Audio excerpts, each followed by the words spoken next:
Well, hello there. I'm on a consultation today for this pond. So this pond has a spillway. You can see right here that was repaired recently, and it blew out from the repairs. So walk with me, and I want your own recommendations on what you would do to fix it. So right here we have this riprap. This is only a foot deep. Down below it we have this free kaolin clay that was dug from a pond upstream and given for free. So you didn't have to pay for it. Problem is, see these big old cracks in it. See these big old cracks in all this clay. This was not properly compacted. When you don't properly compact damming clay for soil by actually vibrating it down, tamping it down, smoothing it down, and then doing it when it's dry, right? You do this in the wet season, this is your result. So the problem is when it's wet, clay swells up, right? And when it's not compacted and it's got water in it, right? When the water leaves in the dry season later on, these cracks occur. Well, the cracks are from it being wet, it now being dry, all the water leaving it, percolation, evaporation, falling down. And now what we have is called cavitation. Cavitation is where water travels through when it gets wet again, for not being compacted, and it just gives out in layers.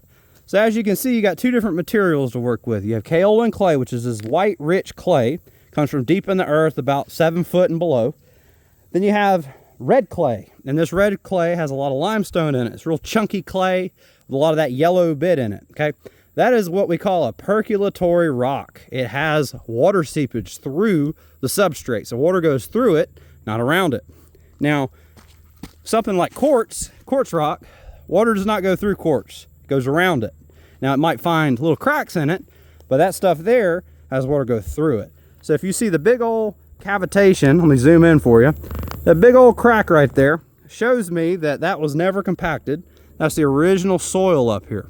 If you go over here in the wood line where he stopped here and the original soil starts, you can see that from Hurricane Helene we had trees come up. If you look at how thin those root systems are and how shallow they are, we can come over here and we can study how shallow the other side of the dam is. Once again, they're only 6 inches in and there's no more roots. So that tells me you have a percolatory substrate, so all this has got water flowing through it, and then that little layer at 1 foot, everything just goes and drops off. You've also got a spring right here that's going to have to be handled, so you got to put a geogrid in there, or a textile of some type, to allow that water to always flow. But then when you add, you know, 500,000, 1,000,000 pounds of dirt on top of it, is that spring going to stay there, or is it going to try to push up through your dam? That'd be the next question to answer.